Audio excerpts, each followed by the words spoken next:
أعوذ بالله من الشيطان الرجيم بسم الله الرحمن الرحيم الحمد لله رب العالمين الرحمن الرحيم مالك يوم الدين إياك نعبد وإياك نستعين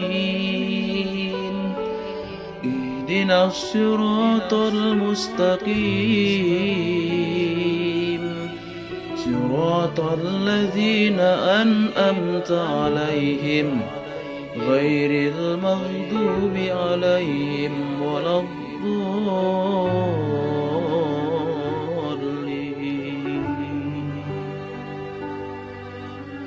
Bismillahirrahmanirrahim. Assalamualaikum warahmatullahi wabarakatuh. Innal hamdalillah nahmaduhu wa nasta'inuhu wa nastaghfiruh wa na'udzu billahi min syururi anfusina wa min sayyiati a'malina may yahdihillahu fala mudilla lahu wa may yudlil fala hadiya lahu. Asyhadu an la ilaha illallah wahdahu la syarikalah wa asyhadu anna Muhammadan abduhu wa rasuluh la nabiyya ba'dah. Amma ba'du. Tahukah kalian di dalam surat Al-Fatihah ini mengandung kandungan yang sangat luar biasa. Dan alhamdulillah pada kesempatan kali ini saya bisa sharing dan berbagi ilmu kepada kalian semua mengenai isi kandungan di dalam surat Al-Fatihah ini. Sebelum masuk ke pembahasan ayat, saya akan menjelaskan terlebih dahulu apa sih surat Al-Fatihah. Oke, teman-teman simak semuanya bahwa surat Al-Fatihah ini termasuk ke dalam golongan surat Makkiyah, di mana surat Al-Fatihah ini diturunkannya di kota Makkah seperti itu, yang terdiri dari 7 ayat. Dan kenapa bisa dinamakan surat Al-Fatihah atau Al-Fatihah? Karena perlu kalian ketahui bahwa Al-Fatihah ini yaitu pembuka bagi segala atau semua surat. Boleh teman-teman lihat di dalam Al-Quran, silakan bisa dibuka barangkali kalian lagi memegang Al-Quran atau di sekitarnya dekat dengan Al-Quran, silakan dibuka. Surat pertama itu apa sih? Pasti surat Al-Fatihah terlebih dahulu. Mari kita masuk ke penjelasan ayat.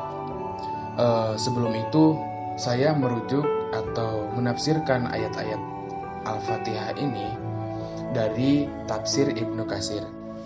Ayat pertama yaitu Bismillahirrahmanirrahim, yang artinya dengan menyebut nama Allah yang Maha Pengasih lagi Maha Penyayang. Allah memiliki sifat Maha Pengasih, yakni memiliki rahmat yang sangat begitu luas yang dipersiapkan untuk para hambanya. Dan sifat Maha Penyayang juga, yaitu menganugerahkan rahmat-rahmatnya kepada siapa dari sebagian hambanya yang dikehendakinya. Jadi, lafaz Bismillahirrahmanirrahim sering kita gunakan, apalagi sebelum kita memulai aktivitas terlebih dahulu, alangkah baiknya kita membacakan lafaz Bismillahirrahmanirrahim terlebih dahulu agar mendapatkan keberkahan dan karunia dari Allah Subhanahu wa taala kepada kita selaku hambanya. Kita lanjut ke ayat yang kedua, yaitu Alhamdulillahi Rabbil Alamin, yang artinya segala puji bagi Allah, Tuhan semesta alam. Nah teman-teman, jadi pembahasan ayat kedua ini yaitu segala puji hanya dan layak dimiliki oleh Allah Subhanahu wa taala. Dialah yang mengatur, menciptakan dan memiliki apa yang ada di langit dan di bumi dan di antara keduanya, dari seluruh alam semesta, sehingga tidak ada Tuhan yang berhak disembah kecuali Allah saja. Dan teman-teman, makna memuji Allah berarti menyanjungnya karena perbuatannya yang baik. Lain halnya dengan syukur yang berarti mengakui keutamaan seseorang terhadap nikmat yang diberikannya. Kita menghadapkan segala puji bagi Allah, ialah karena Allah sumber dari segala kebaikan yang patut dipuji dan patut kita sembah.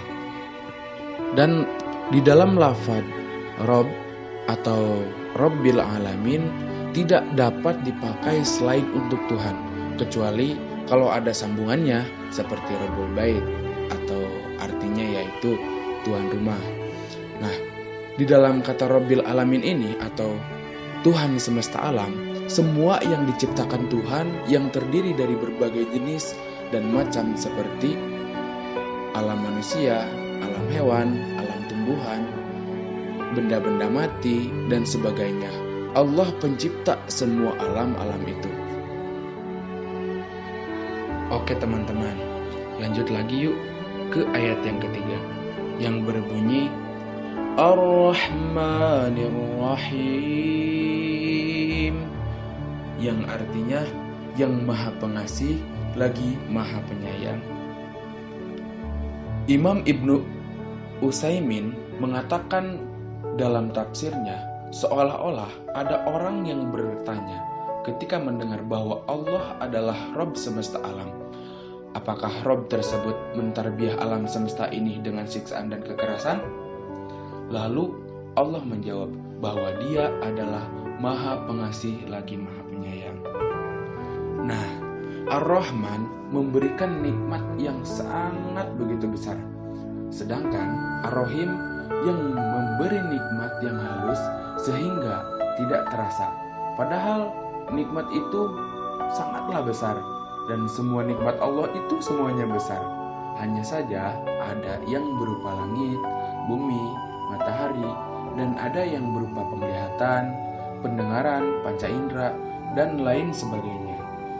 Ada hadis yang mengatakan, Abu Hurairah berkata, Rasulullah Shallallahu Alaihi Wasallam bersabda, andai kata orang mukmin mengetahui persediaan siksa Allah, pasti takkan mengharap untuk dapat mencapai surganya. Demikian pula, andaikan kafir mengetahui besar nikmat rahmat Allah Subhanahu wa Ta'ala, takkan putus harapan dari rahmat seorang pun. Hadis riwayat Muslim. Untuk ayat yang keempat yang berbunyi Maliki Yaumiddin, yang artinya pemilik hari pembalasan. Dalam penjelasannya yaitu Allah Subhanahu wa Ta'ala merupakan Rabb bagi alam semesta ini, memiliki sifat kasih sayang kepada para hambanya. Dia juga yang menguasai dan raja pada hari pembalasan nanti. Semua amal hambanya akan dibalas sesuai dengan keadilan Allah Subhanahu wa Ta'ala. Setelah Allah Subhanahu wa Ta'ala menyebutkan nama-nama dan sifat-sifat yang maha sempurna yang Dia layak diuji serta menguasai alam semesta ini, maka hanya kepada Allah saja hendaknya kita beribadah, dan hanya kepadanya kita memohon pertolongan dalam semua aktivitas sehari-hari yang kita perbuat sampai ajal menjemput kita. Di dalam kata Malik yang artinya raja bagi segalanya, dan kata Yaumiddin adalah hari pembalasan, hari yang di waktu itu masing-masing manusia menerima pembalasan amal yang baik maupun amal yang buruk. Yaumiddin bisa juga disebut Yaumil Qiyamah, Yaumil Hisab, Yaumul Jaza, dan lain sebagainya, yang nanti pada suatu saat nanti Yaumil Qiyamah ini, Yaumil Hisab ini ya akhir bagi kehidupan manusia di alam dunia. Ayat yang kelima yang berbunyi, Iyyaka na'budu wa iyyaka nasta'in, yang artinya hanya kepada Engkaulah kami menyembah dan hanya kepada Engkaulah kami mohon pertolongan. Setelah beribadah dan permintaan bantuan hanya kepada Allah Subhanahu wa taala semata, maka kaum mukminin diajarkan untuk senantiasa mendapatkan istiqomah dan tambahan petunjuk dari Rabb-Nya agar mengarungi kehidupan ini tidak sesat dan tidak konsisten. Kata na'budu diambil dari kata abada ya'budu ibadatan, kepatuhan dan ketundukan yang ditimbulkan oleh perasaan terhadap kebesaran Allah Subhanahu wa taala sebagai Tuhan yang disembah karena berkeyakinan bahwa Allah mempunyai kekuasaan yang mutlak terhadapnya. Sedangkan kata nasta'in yang artinya meminta pertolongan diambil dari kata ista'anah, mengharapkan bantuan untuk dapat menyelesaikan suatu pekerjaan yang tidak sanggup dikerjakan dengan tangan kita sendiri. Dan Allah lah tempat kita untuk meminta pertolongan dan tempat kita untuk bisa bersandar, dan segala keluh kesah yang kita hadapi dan rasakan, mintalah kepada Allah Subhanahu wa taala. Ayat ke-6 yang berbunyi, Ihdinas siratal mustaqim, yang artinya tunjukilah kami ke jalan yang lurus. Nah, jalan mustaqim atau siratal mustaqim yang kita senantiasa mohon kepada Allah itu adalah jalan orang-orang yang telah dikaruniai nikmat oleh Allah Subhanahu wa taala baik di dunia maupun di akhirat nanti. Yang dimaksud dengan ayat ini bukan sekedar memberi hidayah saja, tetapi juga memberi taufik dan mengikuti tuntunan Allah dan Rasulullah sallallahu alaihi wasallam. Siratal ladzina an'amta 'alaihim ghairil maghdubi 'alaihim waladdallin,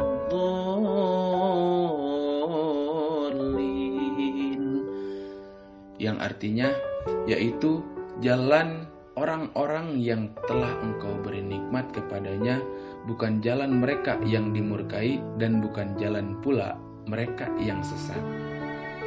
Sebelum ke pembahasan, kita memohon juga kepada Allah Subhanahu wa taala agar diselamatkan dari jalannya orang-orang yang dimurkai dan orang-orang yang sesat seperti kaum Yahudi dan Nasrani, sehingga kita dapat menempuh jalannya orang-orang yang selamat yang telah dianugerahi Allah kenikmatan dunia dan akhirat. Amin ya Allah ya Rabbal Alamin. Masuk ke pembahasan, barang siapa yang menaati Allah dan Rasul-Nya, mereka itu tidak akan bersama-sama. Ada dalil yang mengatakan bahwa barang siapa yang menaati Allah dan Rasul-Nya, mereka itu akan bersama-sama dengan orang-orang yang dianugerahi nikmat Allah, yaitu nabi-nabi, para shodiqin, orang-orang yang mati syahid, dan orang-orang soleh. Dan mereka itulah teman yang sebaik-baiknya teman. Bukan jalan orang-orang dimurkai atas mereka, yaitu mereka yang telah mengetahui kebenaran hak dan tidak melaksanakannya, seperti orang-orang Yahudi itu. Mereka telah mengetahui kitab Allah, tetapi tidak melaksanakannya. Juga bukan jalan orang-orang yang sesat, karena mereka tidak mengetahuinya. Nah, teman-teman, setelah ayat ke-7 beres kita bacakan di dalam surat Al-Fatihah dan membaca waladdallin, ada hadis yang mengatakan, dan pada siapa yang membaca Al-Fatihah maka disunatkan untuk membaca atau mengucapkan amin. Dan juga Abu Hurairah berkata, Rasulullah Shallallahu Alaihi Wasallam bersabda, jika imam membaca amin, maka sebutlah amin. Maka barang siapa yang bertepatan bacaan aminnya dengan malaikat, maka diampunkan baginya dosa-dosa yang telah lalu. Hadis riwayat Bukhari dan Muslim. Gimana teman-teman? Tergiur enggak? Nah, gini, ada satu lagi nih hadisnya. Abu Musa meriwayatkan Rasulullah Shallallahu Alaihi Wasallam bersabda, jika imam membaca waladhdallin, maka bacalah amin. Niscaya Allah Subhanahu Wa Taala menerima dan menyambut kamu. Hadis riwayat Muslim.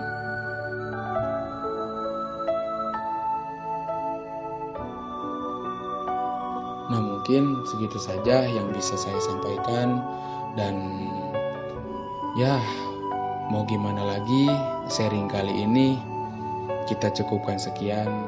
Mungkin di lain waktu kita bisa berjumpa lagi, atau insya Allah jika saya mempunyai atau mendapatkan ilmu lebih, atau mendapatkan ilmu ya walaupun sedikit, insya Allah akan saya sharingkan kepada kalian semua, agar kita satu sama lain saling memberi informasi dan saling mengajarkan dan saling memperbaiki satu sama lain. Dan ada dalil juga yang membahas sebaik-baiknya manusia adalah orang yang bermanfaat bagi manusia lainnya. Terima kasih untuk teman-teman semua atas partisipasinya dan perhatiannya. Semoga apa yang saya kasih dan apa yang saya